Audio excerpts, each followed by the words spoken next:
Hello, I'm Stephen Bettles, Policy Manager at the General Osteopathic Council, and I'd like to talk to you briefly today about the graduate outcomes for osteopathic pre-registration education and the standards for education and training. So with the graduate outcomes, these indicate what osteopathy students should be able to do by the time they graduate. They reflect the current osteopathic practice standards, as I say, and they're mapped to each of the four themes of the practice standards. So communication and patient partnership, knowledge, skills and performance, safety and quality in practice, and professionalism.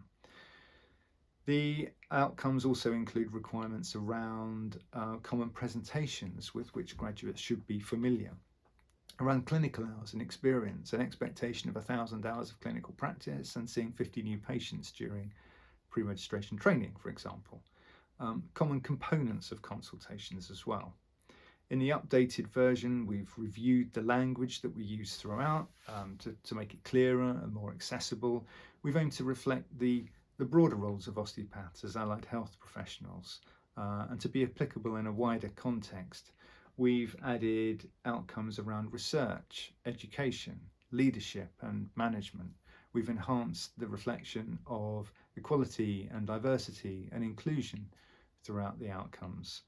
And we've enhanced also the reference to patient partnership to reflect best practice in current healthcare. So if the outcomes set the expectations and requirements of graduates by the time they graduate, the standards for education and training are the requirements on the education provider as to the culture and environment within which that education program is delivered. Who should be interested in these? Well, we'd suggest anyone who's either an osteopathic student or an osteopathic educator. We would encourage you to look at these, familiarise yourself with them. For students, looking at the outcomes will give you a sense of where you're heading. You know, by the time you graduate, you will be able to do this, and it will help you to reflect on your own progress and your progression and journey through your education program and where it's heading towards.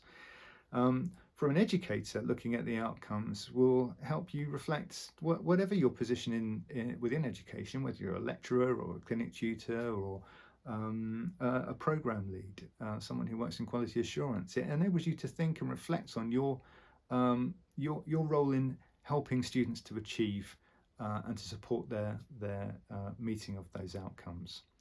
From the standards perspective, it's useful to students to know and to understand what they can expect of their education provider, for example, and for educators to think about their role in meeting and delivering and upholding and role modeling those standards for students within that environment. So these are important documents.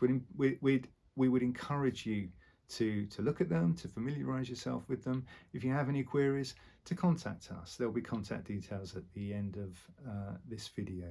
But I hope that's been a helpful introduction, and we look forward to hearing from you. Thank you.